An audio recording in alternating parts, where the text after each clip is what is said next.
For the family, selamat siang, good news family di mana saja Anda berada.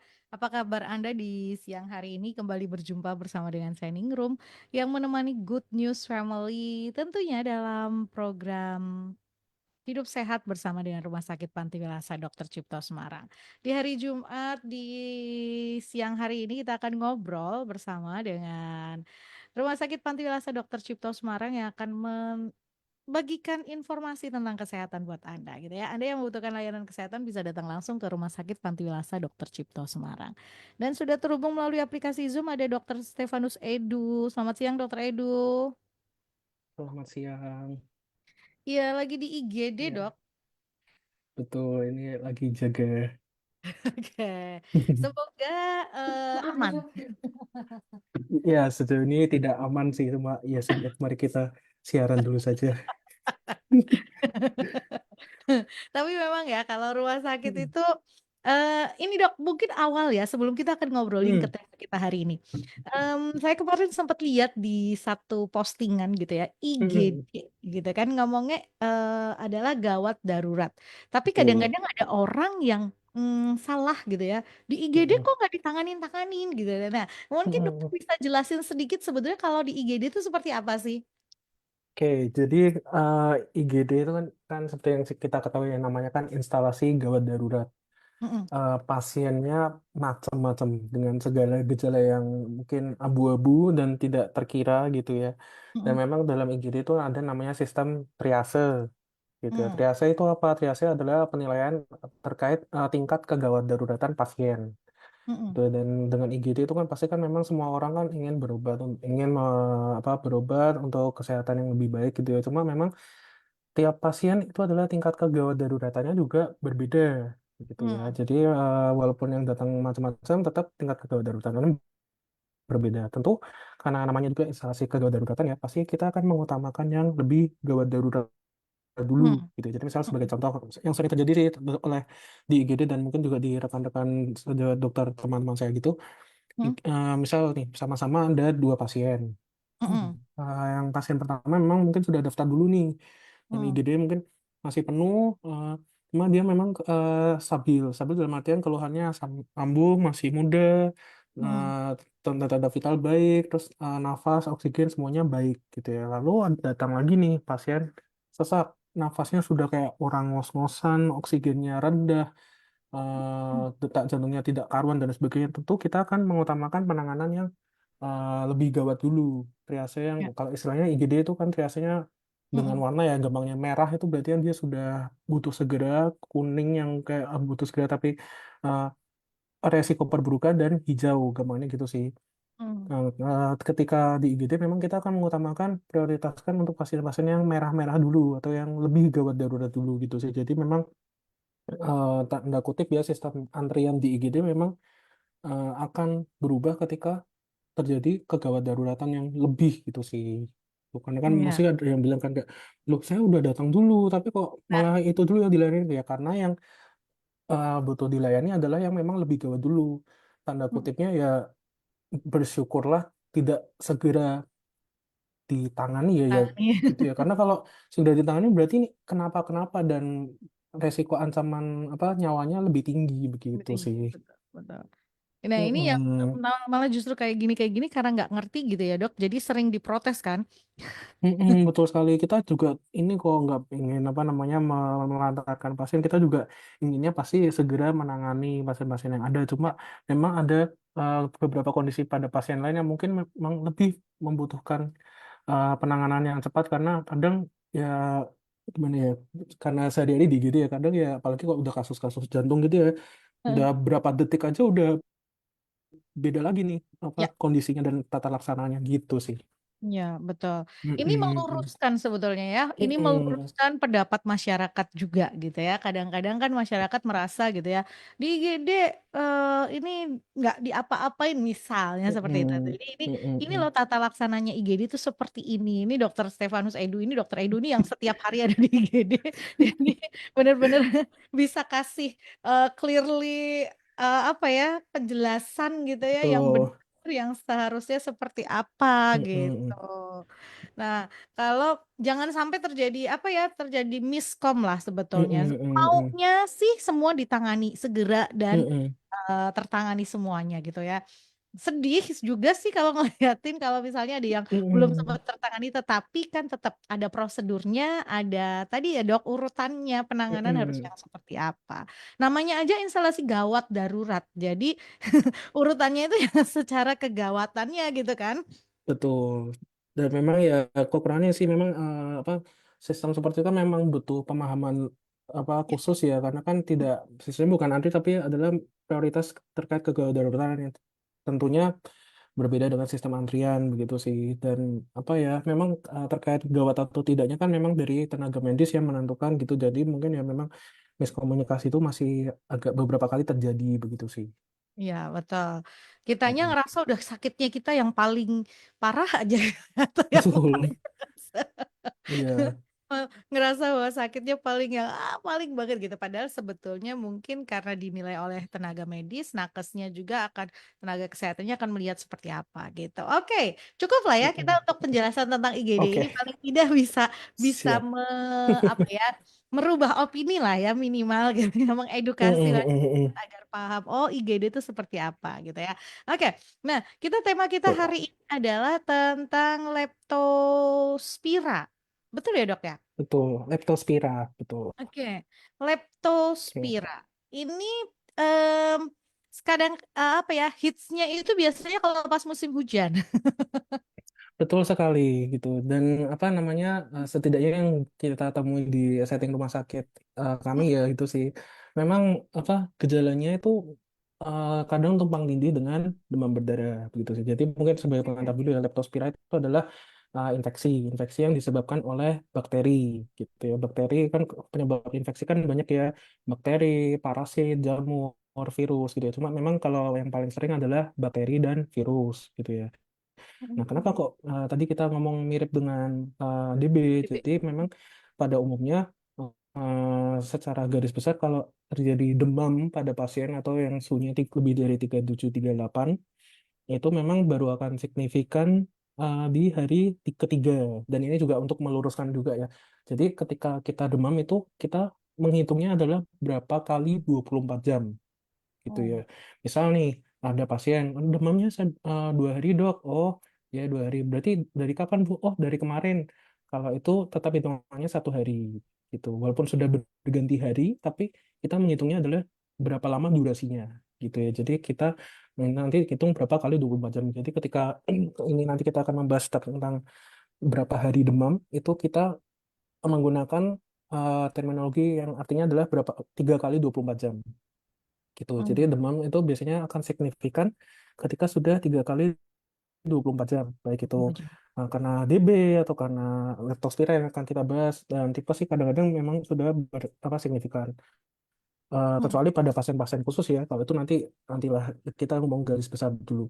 Biasanya di Ya. hari ketiga kalau demamnya masih berlangsung, memang akan diedukasi untuk cek darah atau cek lab gitu ya, untuk melihat apa yang dilihat ya sel darah putih terutama atau leukosit atau trombosit biasanya gitu ya kalau yang umumnya. Nah, leptospira ini mirip sih dengan demam berdarah. Miripnya Hmm. apa? Dia sama-sama demam hari ketiga biasanya dan juga terjadi penurunan trombosit gitu Hmm. ya. Tapi perbedaannya yang signifikan kalau dari hasil labnya dulu ya, itu sih kalau demam berdarah itu kan karena virus. Hmm. Kalau virus itu biasanya dia akan terjadi namanya penurunan leukosit atau sel darah putih. Sel Ya. darah putih itu kan memang tugasnya untuk memerangi kuman, memerangi apapun untuk melindungi tubuh kita. Cuma pada infeksi virus biasanya akan terjadi penurunan dari jumlah sel darah putih. Nah, kalau Hmm. pada DB itu biasanya trombositnya turun, leukosit atau sel darah putihnya juga turun gitu. Hmm. Lalu kalau pada leptospira itu kan karena bakteri. Nah, biasanya kalau infeksi bakteri itu leukosit akan naik. Cuma karakteristik yang unik di leptospira ini trombositnya juga turun gitu sih. Hmm. Hmm. Dan mungkin nanti ini udah bahas labnya dulu ya. Mungkin dari gejalanya dulu ya. Ya boleh. Gejalanya sih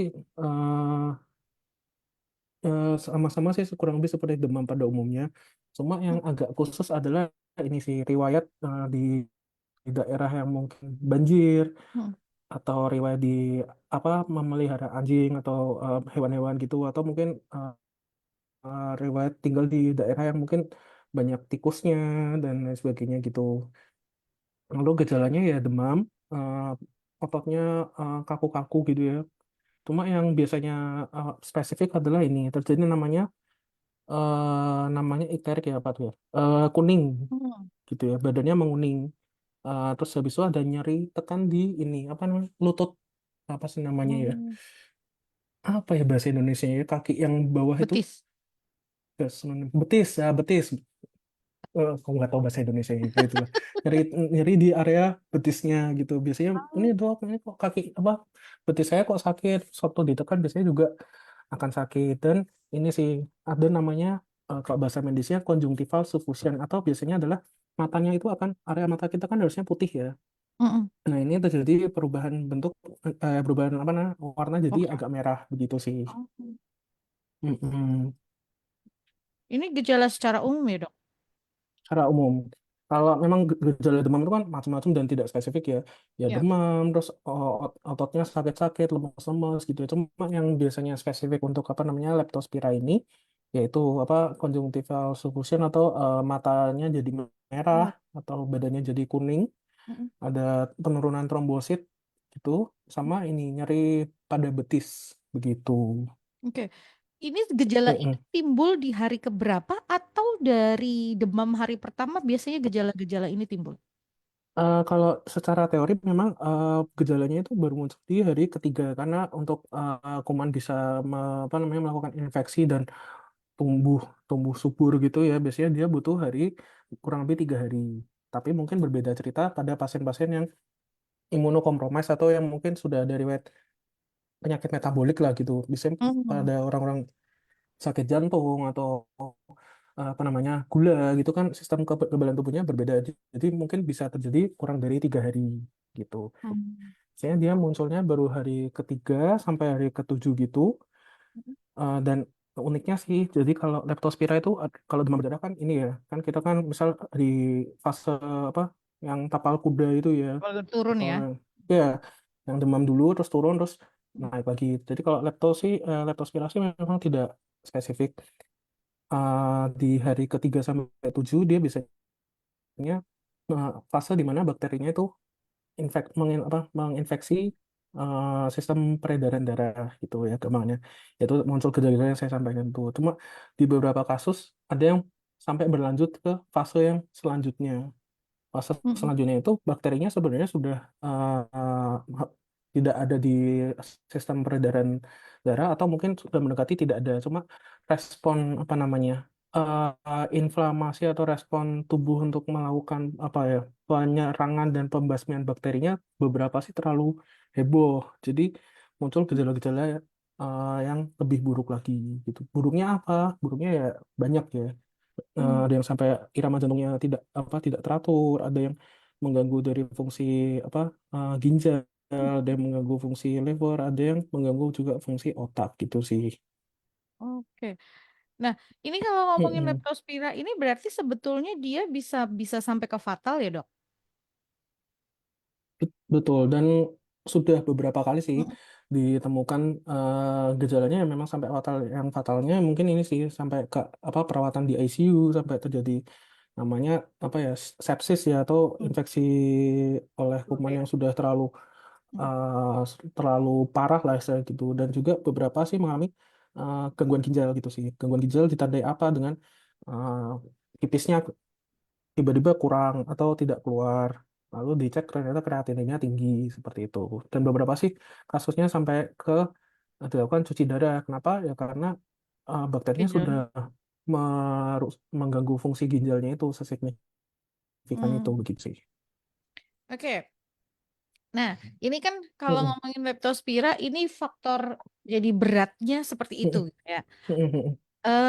Lalu kalau untuk tegak diagnosis si Mm-mm. leptospira, karena kan tadi gejala awal Mm-mm. pasti akan hanya ada demam tadi kan dokter sampaikan. Mm-mm. Dan ini seringkali yang terjadi itu tumpang tindih antara si leptospira dengan DB. Orang apalagi Mm-mm. munculnya seringkali di musim yang bersamaan gitu ya, musim Mm-mm. hujan, Mm-mm. musim kayak sekarang gitu ya. Betul. Hujan, panas, hujan, panas itu kan akan ada banyak timbul genangan gitu ya, yang terus kemudian seringkali timbul DB ini biasanya hits gitu ya.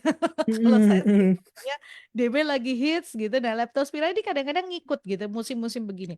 Ya, untuk tegak diagnosis bahwa ini leptospira gimana, Dok? Kalau memang secara teori, walaupun ini ya kalau di setting Indonesia mungkin akan jarang dilakukan ya, tapi setidaknya kita bisa lihatnya udah dari hasil labnya. Hmm. Hasil labnya itu tadi biasanya leukosit ada trombositnya turun, Hmm. tapi leukositnya bisa normal atau bisa naik sel darah putihnya gitu sih.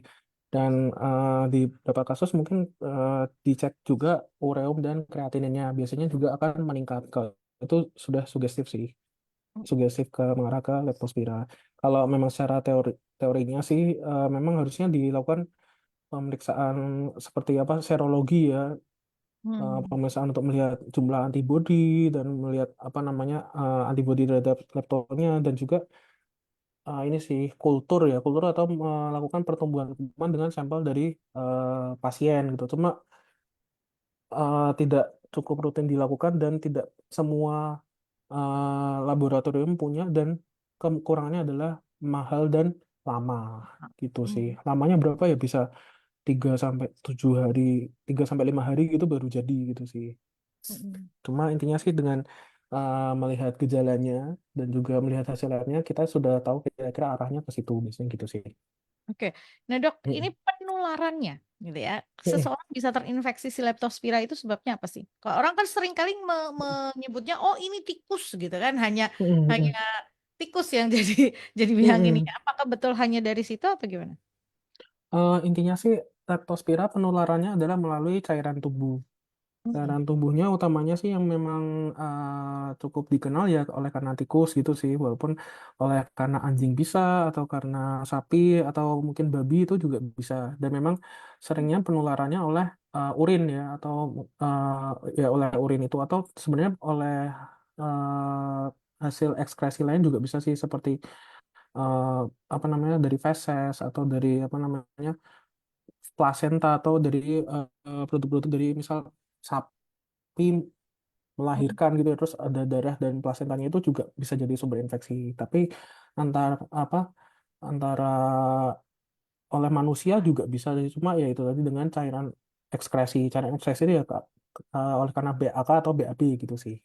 Oke. Yang biasanya kan yang kalau di Indonesia seringnya ya itu ya karena banjir itu kan dan apa namanya Hmm. jadi kan banjir kan biasanya kan kotor ya dan ada apa namanya hasil dari ekskresi dari binatang-binatang gitu sih. Apalagi Hmm. ketika terjadi kan misal nih yang sering yang beberapa kali terjadi ya misal menggenang nih dia terdampak banjir dan Hmm. ternyata di kakinya ada luka gitu. Nah jadi itu bisa sangat mungkin menjadi sumber masuknya kuman Si bakteri. leptospira ini gitu sih. Hmm. Oke. Pertanyaan umum dan pertanyaan sering. Mm-mm. Mm-mm. Tanda bahaya dari sel leptospira apa? Lalu kalau dia ditangani dari awal diketahui, apakah dia Mm-mm. bisa sembuh total? Kalau yang sudah berbahaya ya itu ada sih fase apa namanya fase lebih parahnya leptospira namanya agak susah ya WEIL Whale syndrome gitu sih. Kalau itu Mm-mm. dia sudah terjadi apa gejala perdarahan karena kan trombosit turun itu kan meningkatkan resiko perdarahan ya. Mm-mm. Perdarahannya dalam bentuk apa ya?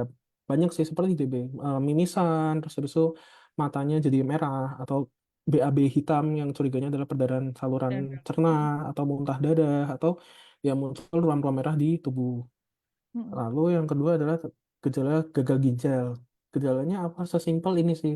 Awalnya bisa pipis, terus kok pipis nggak keluar-keluar atau dikit gitu. Padahal sudah dicoba pipis tapi kok nggak keluar gitu sih. Atau namanya dadanya berdebar-debar karena beberapa leptospira akan menyebabkan gangguan pada ginjal apa jantung Dan- gitu sih. Oke. Atau penurunan kesadaran atau kejang itu juga. Tapi jarang sih kalau yang keempat ini sih gitu. Oke, ini tanda bahayanya ya, tanda bahaya dari si Mm, mm, mm, leptospira itu. Tapi jadi jangan mm, jangan terus kemudian ngomong ah demam biasa gitu ya. Itu itu mm, jangan mm. diabaikan lah ya gitu ya, Dok ya. Iya, betul sekali. gitu sih. Oke. Memang harus Ah, apa namanya ya namanya demam mm. memang harus pikirnya terburuk dulu gitu sih. Apalagi kalau sudah 3 kali 24 jam sebaiknya dipastikan dengan cek darah dulu. Oh, oke, siap. Yang mau tanya boleh Oh, loh ya, kita masih punya waktu. Silakan yang mau tanya di 081 225 225 949 atau 081 575 800 949. Ini ada pertanyaan yang bagus sih. Selamat siang, Dok. Mau nanya, apakah dengan mencegah atau membasmi tikus dari lingkungan sekitar tempat tinggal dan juga membersihkan semua bekas-bekasnya itu bisa mencegah penularan leptospira? Terima kasih. jawabannya sangat bisa sih. Mencegah dan menurunkan resiko iya sih kalau itu. Cuma kalau untuk apa namanya untuk membasmi secara sampai nol kemungkinan untuk leptospira memang nggak tidak sih gitu. Cuma setidaknya bisa menurunkan resiko kita terpapar leptospira itu begitu sih. Oke, cuman pada saat Mm-mm. membersihkan itu juga harus hati-hati ya dok ya. Harus hati-hati juga. Jadi ya memang disarankan sih Ya. pakai pelindung ya supaya Ya, kita juga tidak terpapar oleh apa namanya amit-amitnya ada hasil pada ekspresi dari kuman. apa Ya, namanya betul. binatang-binatang itu gitu sih. Ya, jadi pokoknya ketika karena di Indonesia itu agak sedikit nggak belum ya. Kalau di luar itu kan orang sudah punya standar Mm-mm. ketika membersihkan itu pakai sepatu boot lah, misalnya banjir dan lain Mm-mm, sebagainya. mm-mm, Terus tangan pakai sarung tangan karet gitu ya, pelindung alat mm-mm, mm-mm, pelindung dirinya tuh sudah komplit. Di Indonesia kadang-kadang orang karena nggak terbiasa, jadi merasa kalau mm-mm. bersih-bersih pakai pakai pelindung seperti itu kayak yang merasa ribet gitu. Padahal sebenarnya itu melindungi diri kita kan, Dok? Betul sih, tapi juga ya itu sih karena memang tidak biasa dan mungkin Mm-mm. kebanyakan orang kan kayak oh orang biasanya nggak pakai juga nggak apa-apa gitu sih. Cuma ya memang ada sih kasusnya yang kayak dia bersih-bersih gitu, cuma tidak menggunakan pelindung ya jadinya arahnya ke leptospira itu gitu sih. Oke. Eh, nah dok, kalau untuk si Hmm. leptospira ini sebetulnya pengobatannya seperti apa sih dok? Pengobatannya pasti karena kan dia kan oleh bakteri ya, jadi memang Hmm. nanti kalau memang sudah perlu rawat inap dia akan ini sih diberikan antibiotik yang pasti sih untuk membasmi kumannya itu. Tapi pun tergantung dari kondisi pasiennya juga sih gitu. Kalau memang ringan ya kita berikan antibiotik. Cuma kalau sudah yang berat yang tadi saya sampaikan sampai gagal ginjal dan lain sebagainya itu sudah perlu perawatan di ICU, pasang selang nafas dan mungkin cuci darah juga gitu sih. Oke. Jadi Mm-mm. memang, eh nah ini si leptospira ini sebetulnya nggak kenal musim kan dok? Dalam artian ini bukan penyakit yang eh, musim hujan ada, musim kemarau ada gitu ya. Tapi memang bisa saja selama faktor penularannya itu ada, terus kemudian orang terkena gitu ya bisa saja gitu ya dok. Sangat mungkin karena memang hujan hujan dan musim hujan ya memang hanya meningkatkan resikonya. Cuma memang selama apa namanya masih berkeliaran hewan-hewan yang apa ya istilahnya memiliki kandungan leptospira itu dan selama dia namanya hewan kan pasti kan terkait ekskresi kan dia tidak bisa mengatur ya. Semakin dia apa namanya masih mengotori lingkungan masih apa berkeliaran gitu ya tetap tinggi resikonya sih. Cuma memang banjir dan hujan memang akan meningkatkan resiko leptospira itu terjadi karena kenapa ya? Karena air itu kan dinamis ya bergerak ke sana kemari, jadi penularannya memang akan lebih tinggi gitu sih.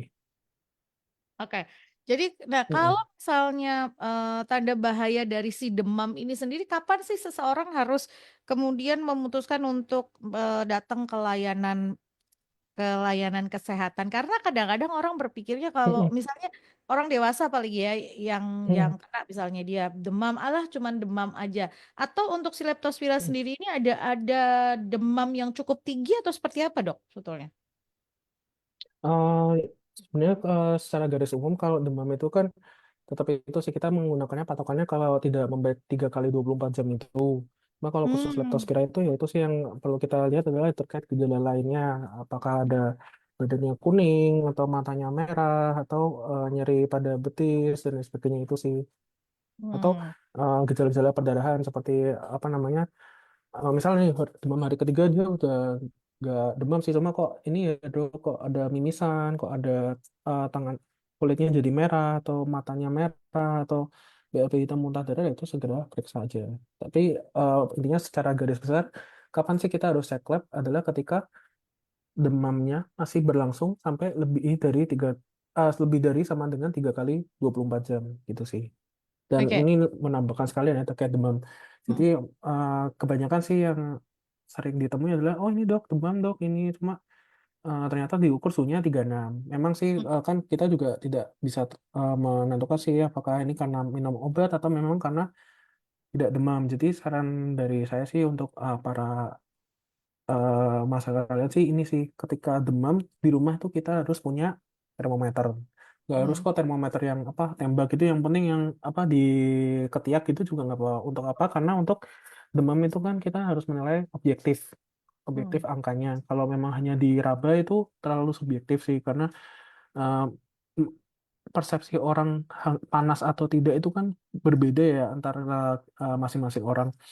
Jadi saran saya ya memang harus punya termometer untuk apa? Untuk melihat suhunya itu kira-kira di atas 37 atau memang sebenarnya normal gitu sih. mm. Mm-mm. Jadi jangan pakai tangan ya, tangan Itu tangan itu Ter- hanya nggak ngerti, nggak ada muncul angka soalnya. betul sekali. Jadi kayak ini kok panas kok dok ini tapi kayak enggak bu ini sih 36 sudah dicek di Hmm, mana-mana juga saya 36 gitu sih. oke. Jadi eh, ini harus ada termometer minimal di rumah sehingga bisa untuk Mm-mm.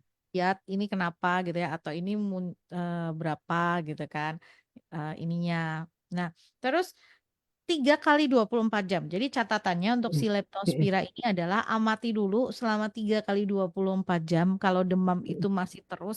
Kalau dibilang demamnya turun naik, minum obat nggak? Kalau minum obat biasanya turun naik kan ya dok ya? Karena turun Iya karena pengaruh pasti obat. Obat habis dia betul. akan naik lagi kan seperti itu ya dok ya? Mm-mm, mm-mm. Jadi memang kan demam kan memang adalah respon tubuh untuk melindungi kita, untuk memerangi kuman. Salah satu konsekuensinya memang harus demam. Jadi memang Hmm. ketika apa namanya sebenarnya sih demam tuh nggak apa-apa, nggak apa-apa. Yang nggak boleh adalah kalau dia udah terlalu tinggi gitu. Kalau 37 setengah ya itu menjadi catatan kita bahwa ini oh ini demamnya masih berlangsung. Cuma kalau udah sampai 38, 39 itu yang sudah harus diturunkan. Karena pun Hmm. kalau demamnya terlalu diturunkan, respon apa namanya tubuh untuk menyerang kumannya juga akan terhambat sebenarnya itu sih. Ya. Jadi memang Mm-mm. eh, ini si demam ini harus diberesin, tapi eh, Mm-mm. ya tadi kita harus tetap mengamati ini turun naiknya Mm-mm. kenapa? Karena obat atau memang Mm-mm. memang seperti itu Mm-mm. gitu ya. Terus kalau memang nggak nyaman gitu ya, memang karena Mm-mm. demam itu memang buat tubuh nggak nyaman ya bisa dibantu oleh Mm-mm. obat-obat penurun demam boleh lah ya dok ya. Boleh sih gitu. Eh, yang penting ya itu sih terutama kalau suhunya sudah lebih dari 38 atau mungkin sampai 40, 41 itu sudah harus segera periksa gitu sih. Oke. Periksa mungkin minum obat terus Mm-mm. ditambah kompres hangat kalau nggak turun-turun ya itu sudah harus periksa. Ya, suhu lebih dari Mm-mm. 38 apa itu memang apalagi Mm-mm. kalau dari 40 gitu itu memang udah kategorinya Mm-mm. kegawatan ya. Jadi bisa Mm-mm. dibawa ke em, rumah sakit gitu untuk mendapatkan penanganan lebih lanjut. Tapi yang pasti Mm-mm. amati dulu dan hitung jangan lupa ya 24 jam satu harinya. Kadang-kadang orang masih keliru dalam menjawab. Mm-mm. Betul. Jadi Ini memang ya dilihat sih kira-kira ini demamnya mulainya hari apa dan jam berapa gitu sih. Sebisa mungkin sih sebenarnya dipantau sih gitu. Jadi kita bisa mengukur berapa kali 24 jamnya gitu sih. ya betul. Jadi berapa kali 24 jamnya itu bisa Mm-mm. terpantau. Terus kemudian selama itu ada gejala lain nggak selain demam. Jadi jangan Mm-mm. jangan hanya fokus kepada oh demam gitu, tapi gejala lain nggak teramati. Ini yang penting seperti itu ya dok ya. Betul, apalagi pada pasien dengan ini sih tadi saya bilang sih dengan komorbid misalnya jantung, tensi, gula Mm. atau ginjal gitu sih biasanya kurang dari 3 kali 24 jam respon infeksinya udah lebih hebat dan Ya. heboh lah dari Oh. pasien pada umumnya gitu sih. Oke, jadi untuk pasien yang normal itu memang 3 kali 24 jam, tapi kalau dengan Mm-mm. komorbid tadi yang disebutkan oleh eh, Betul. Dokter Edu, mau itu diabetes, hipertensi gitu Mm-mm. ya, atau penderita jantung misalnya itu biasanya lebih cepat itu harus lebih terawasi gitulah ya, sebelum tiga kali dua Betul puluh harus. empat jam. Dan Mm-mm. Memang kalau ya itu sih. Ya idealnya memang kan 3 kali 24 jam, cuma eh, kan namanya perjalanan penyakit kan memang tidak satu tambah satu sama dengan dua gitu kan, dinamis sekali dan tiap orang Ya. pasti berbeda-beda. Jadi memang dari kurun waktu pertama kali mulai demam pada orang dengan apa komorbid itu memang perlu pemantauan yang lebih ketat itu gitu sih. Oke. Dan jangan lupa ya, kalau misalnya memang kok ada sesuatu yang rasanya sudah apa sih, kayaknya kok sudah semakin memberat, ya jangan sungkan untuk segera ke rumah sakit kan gitu ya, Dok, ya? Betul sekali. Jadi apalagi ya sudah muncul gejala-gejala selain demam ya, seperti Mhm. perdarahan dan sebagainya yang tadi disampaikan, mending amannya sih segera periksa begitu. Oke. Karena sebetulnya prinsipnya si Leptospira ini lebih cepat tertangani, dia akan lebih cepat pulih apa gimana, Dok? Memang inkubasinya atau apa namanya proses Mhm. inkubasi itu apa ya, proses apa kumannya melakukan infeksi Kerja lah pada ya. tubuh itu kan bisa 5 sampai 14 hari. Itu sih Oke. memang lebih cepat tertangani lebih baik. Cuma ya apa namanya ada memang beberapa kondisi memang ya itu tadi karena uniknya Leptospira adalah dia ada fase namanya bakteremia ya atau di mana kumannya itu masih ditemukan di darah. Mhm. Cuma ada di apa beberapa pasien ada ketika kayak bakterinya sudah habis nih, sudah 7 hari, cuma gejalanya nih masih muncul atau muncul gejala baru lagi, yaitu segera diperiksakan kalau itu. Cuma memang Oh, agak jarang sih kalau yang seperti itu sih, gitu. jadi agak sedikit susah-susah gampang ya si Leptospira ini. Memang unik, cukup unik sih dan tidak spesifik sih gitu. Hmm, hmm, hmm, hmm. Em, Makanya ini memang harus di apa ya, bisa dibilang harus di kitanya juga harus waspada. Dilihat lagi ini kemarin sempat nggak sih tersentuh dengan genangan lah atau apalah gitu ya, yang Mm. bisa menjadi salah satu pencetusnya dari si leptospira ini. Nggak melulu si pasien itu ketika leptospira itu harus rawat inap kan ya, Dok? Bisa juga dia berobat jalan ketika gejalanya tidak menunjukkan ke arah yang berat. Betul, memang kan ada yang ringan, berat, dan juga yang sudah sampai parah banget itu. Kalau ringan Mm-mm. ya biasanya ya kembali lagi sih kalau terkait menilai gejala kan memang sudah aspeknya dari medis ya gitu. Cuma kalau leptospira sejauh ini yang ditemukan ya kebanyakan sudah tidak ringan sih begitu. Kebanyakan ya setidaknya dia sudah muncul gejala-gejala yang tadi saya sampaikan tadi. Jadi kebanyakan memang rawat inap. Sejauh saya Menemukan ya. berjaga IGD dan klinik sih belum pernah menemukan yang ringan sih gitu sih. Tapi kalau memang dia belum sampai tadi ya, sampai ke organ Mm. yang lain, dia masih bisa pulih total kan, Dok, dengan perawatan tadi.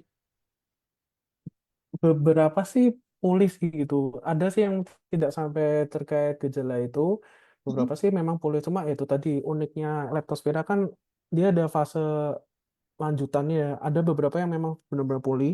Mm-mm.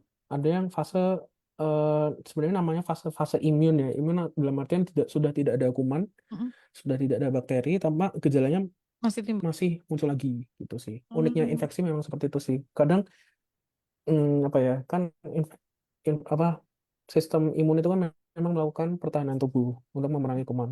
Tapi ada di beberapa fase yang dilakukan sistem imun ini terlalu hebat, terlalu heboh, kumannya udah nggak ada, dia masih Masih. Mm-mm. meraung-raung ya gambarnya gitu, masih kayak bikin heboh, ya bikin gejala yang lain Oh, gitu sih. Cuma itu langka sekali ya. sih gitu. Jadi makanya pentingnya Hmm. setelah setelah dinyatakan bebas dari si bakteri ini tetap ada di dalam pengawasan ya, Dok. Betul, memang tetap perlu diawasi kira-kira ada gejala tambahan atau enggak. Setidaknya ini sih kalau leptospira ya berlangsungnya apa namanya pengawasannya ya 1 bulan sejak pertama kali demamnya itu gitu sih.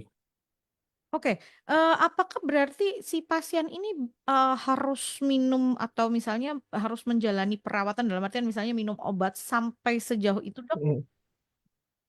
Sampai selama itu gitu? Kalau secara secara guideline dan apa namanya teori sih memang untuk pemberian antibiotik memang untuk 7 hari saja gitu Hmm, sih. Untuk 7 hari untuk melihat kondisinya pasien bagaimana. Terus kalau udah muncul gejala yang lainnya itu yang setelah apa kumannya sudah tidak ada itu sudah beda lagi sih, itu sudah sebaiknya ke rumah sakit aja kalau itu.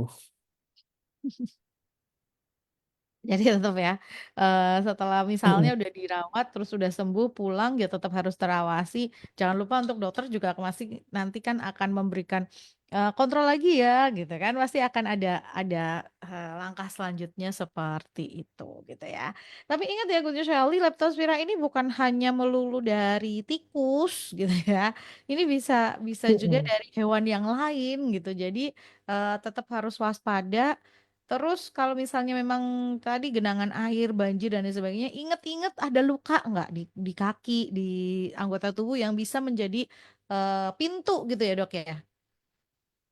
Betul sekali ya. Apalagi pada orang-orang dengan pekerjaan yang resikonya tinggi sih. Sebenarnya ada Mm-mm. sih menurut CDC, tapi ini Amerika sih, menurut CDC Amerika, Central for Disease Control apa gimana gitu. Pada orang-orang yang apa resiko terpapar leptospira seperti ini sih, misal dokter hewan atau yang Iya. bekerja berkaitan dengan apa hewan gitu ya, misal atau pekerja di bagian apa namanya pembuangan atau apa namanya petani gitu, Hmm. atau mungkin kalau menurut Amerika sih ini sih personel militer gitu yang apa terpapar lingkungan gitu loh, itu memang disarankan sih melakukan namanya kemoprofilaksis atau maksudnya konsumsi antibiotik. Nah, namanya sih doxycycline ya, itu konsumsinya per minggu. Hmm. Tapi itu pun sih ini sih kalau itu kan Amerika ya, jadi kalau di Indonesia kurang rutin untuk dilakukan sih gitu sih. Oke. Nah dok, ada ini nggak sih dok, Mm-mm. pencegahan gitu ya? Dalam artian Mm-mm. gini kayak misalnya vaksin kah atau apa yang bisa untuk mencegah si leptospira ini? Sementara kayak DB waktu itu kan kita sudah tahu ada flu gitu ada. Kalau si Mm-mm. leptospira ini bisa dicegah dengan itu nggak? Vaksin. Kalau vaksin sih sebenarnya belum cukup umum di Indonesia ya. Kalaupun vaksin pun ini sih pada hewan peliharaan biasanya sih. Kalau pada manusia sejauh ini belum ada vaksinnya sejauh apa yang saya pelajari gitu sih. Cuma untuk pencegahannya itu ada tadi sih dengan antibiotik. Jadi misalnya warga biasa, tapi Mm-mm. tiba-tiba dia harus bekerja di terpapar lingkungan, terpapar apa namanya pembuangan atau hewan dan sebagainya, ya disarankan sih 1 sampai 2 hari sebelum mengalami paparan itu konsumsi antibiotik. Namanya sih doxycycline sih, dosisnya sih 200 miligram, nanti minumnya per minggu itu. Hmm. Ya, Oh ini satu si minggu minumnya. antibiotik Karena kan ini kan bukan antibiotik untuk apa melakukan pengobatan. terapi ya, bukan Mm. pengobatan, tapi namanya pencegahan. Kalau pencegahan memang dosisnya dia biasanya per apa tiap 1 minggu gitu. Oke. Ini ada pertanyaan yang menarik. Mm-mm. Selamat siang dok, saya masih penasaran dengan si leptospira. Mm-mm. Kalau dia menular lewat pada saat misalnya kita melakukan kebersihan dan lain sebagainya, apakah tidak cukup setelah kita melakukan kegiatan itu kita mencuci tangan dengan standar yang ada atau si kuman itu sudah terlanjur masuk, Dok? Terima kasih. Sebenarnya ini sih ya pas banget ya dengan apa dengan kita ngomong ini ya.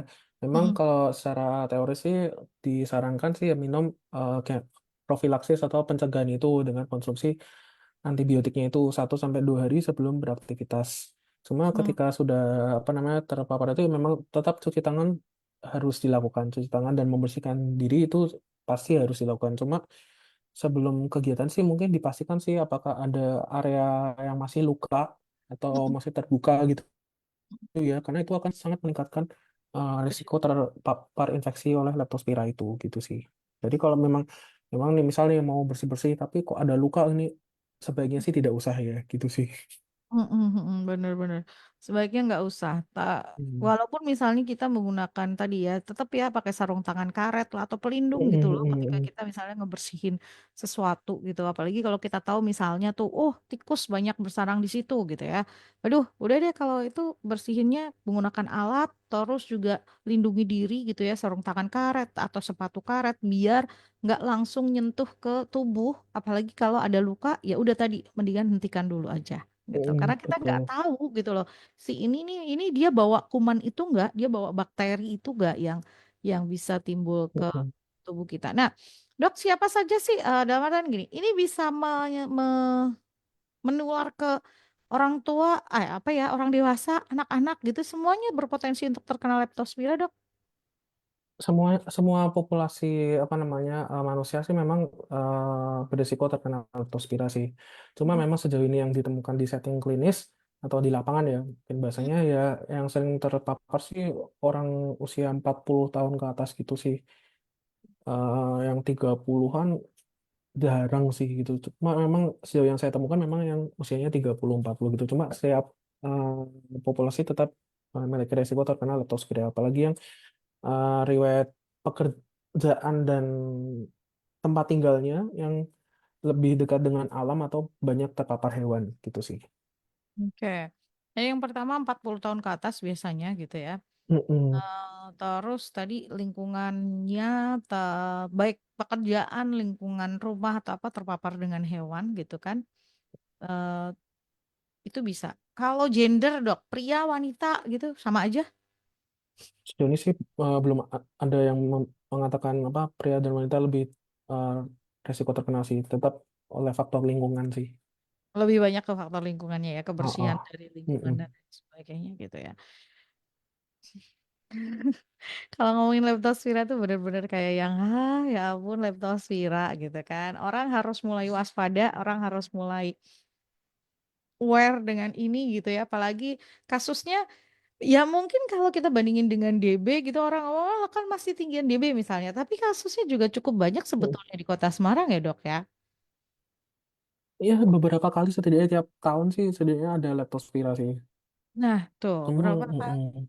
di setiap tahunnya ada leptospira. Apalagi kalau misalnya hujan, genangan air gitu ya.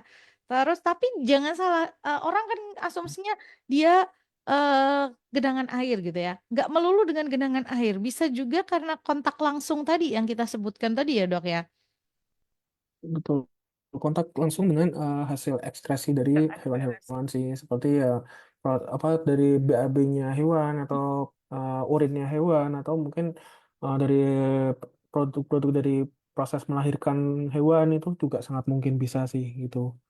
Oke, jadi nggak melulu tentang air gitu atau genangan air. Biasanya kita mikirnya Mm-mm. genangan air gitu dan lain sebagainya, tapi sebetulnya enggak juga gitu. Jadi harus tetap waspada gitu ya. Yang suka bersih-bersih terus lingkungannya kotor, yes, nggak apa-apa. Suka bersih-bersih itu baik gitu ya, tapi ya tetap ya lindungi diri Anda. Jangan abai dengan keselamatan Anda. Terus kalau misalnya sudah terjadi sesuatu gitu ya, ada demam, diinget-inget nih habis ngapain gitu. Kadang-kadang kitanya lupa juga gitu ya, Dok. Betul, kadang kayak habis ngapain ya?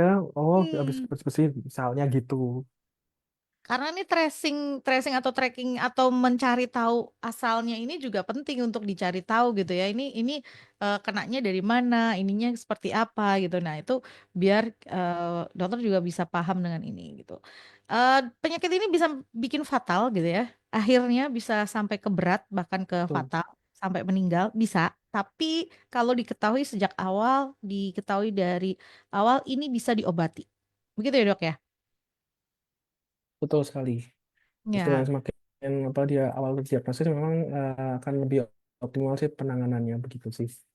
Ya, betul. Lebih awal, ya nggak apa-apa, lebih bisa diobati. Jadi, jangan lupa ya, kalau Betul. demam 3 kali 24 jam, diamati gejalanya semua. Gejala lain selain demam, misalnya nyeri ototnya utamanya di mana.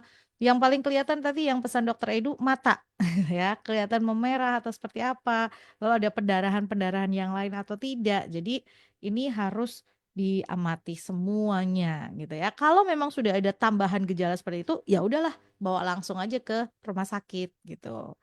Dan ini dok, ini pertanyaan saya sih sebetulnya. Kalau misalnya kita sudah tahu, Mm-mm.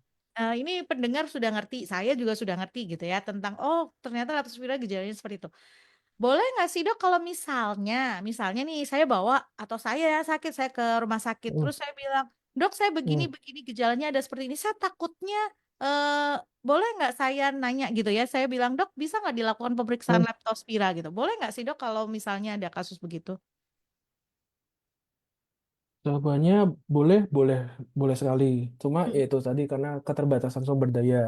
Karena mm, memang pemeriksaan leptospira tidak semua laboratorium juga ada, dan hanya beberapa Hmm. di Kota Semarang. Itu pun juga memang perlu waktu.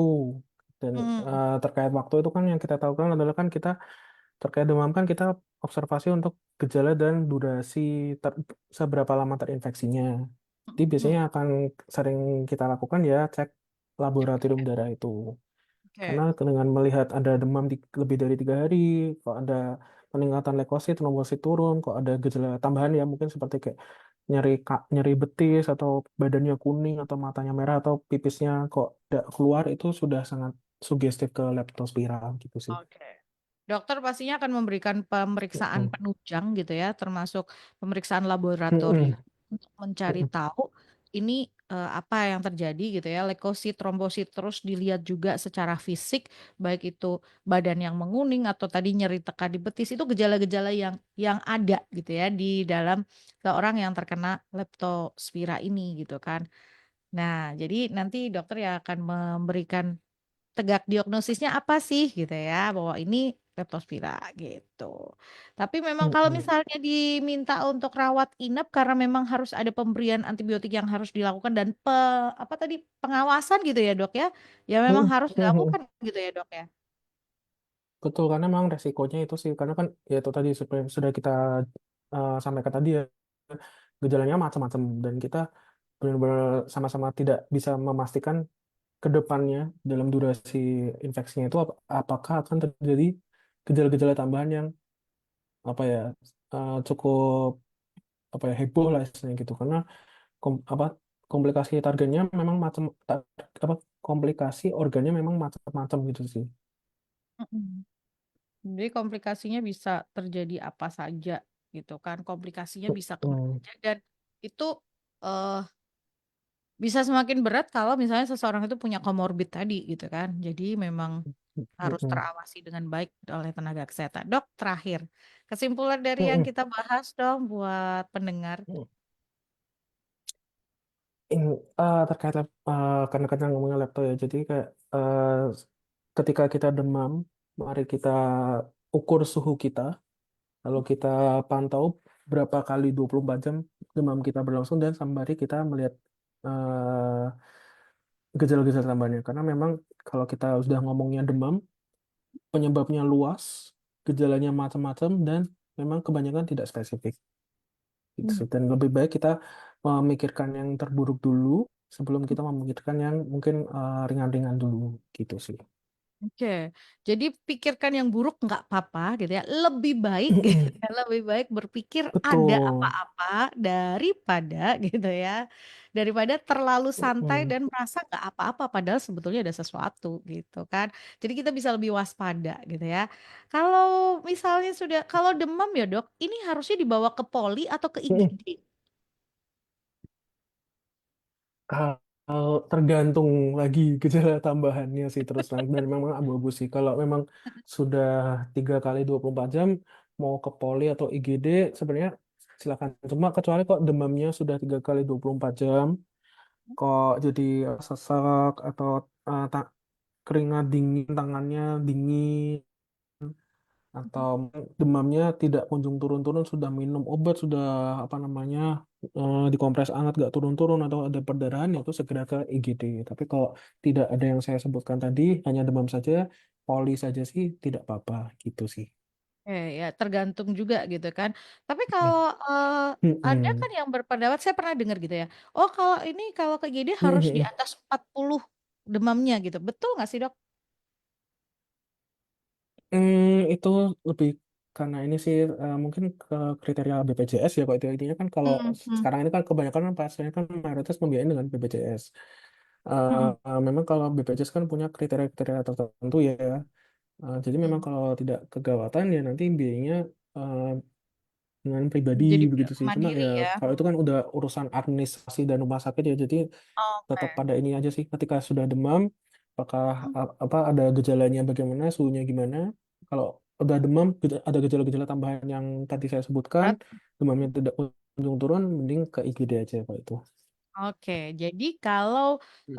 ada gejala-gejala berat tadi ya, misalnya sesak nafas atau badannya terasa dingin semua Mhm. gitu, padahal, demamnya cukup tinggi gitu, nggak turun-turun, ya udah ke IGD aja nggak apa-apa. Biasanya itu memang harus segera ditangani, apalagi kalau ada gejala tambahan tadi, udah ada kejang lah, ada apa, aduh ya sudahlah IGD aja gitu ya, daripada harus menanti berhenti di poli dan lain sebagainya. Anda bisa juga menerima layanan kesehatan di Rumah Sakit Panti Lasa Dr. Cipto atau home care juga boleh ya. Layanan ini ada di Rumah Sakit Panti Lasa Dr. Cipto. Jangan lupa follow Instagramnya, di situ ada informasi lengkap dari Rumah Sakit Panti Lasa Dr. Cipto Semarang. Bahkan daftar dari dokter praktek jadwalnya juga ada di Instagramnya Rumah Sakit Panti Lasa Dr. Cipto Semarang untuk memberikan layanan kesehatan buat setiap Anda. Dokter Edu, terima kasih buat hari ini ya. Terima kasih juga atas Iya, sesinya. ini lumayan aman gitu ya. Iya, jangan dibilang ya, nanti malah Ya, jadi nggak aman ya. oh maaf, maaf. Nggak apa-apa, nggak apa-apa. Saya jauh kok dok, nggak ada di dalam situ. Ya, nggak apa-apa, Kak. Sekali lagi selamat bertugas ya Dokter Edu. Terima kasih buat Ya, informasinya, terima tips-tipsnya kasih. luar biasa. Boleh mengedukasi masyarakat di siang hari ini. Terima kasih juga buat Rumah Sakit Panti Asuhan Dokter Cipto yang sudah support Good News dengan luar biasa. Selamat siang dokter, terima kasih. Terima kasih. Ya, terima kasih buat Anda Good News Family yang sudah bergabung bersama dengan kita. Terima kasih untuk kebersamaannya. Berharap apa yang dihadirkan boleh jadi berkat dan bermanfaat buat setiap Anda. Sampai jumpa.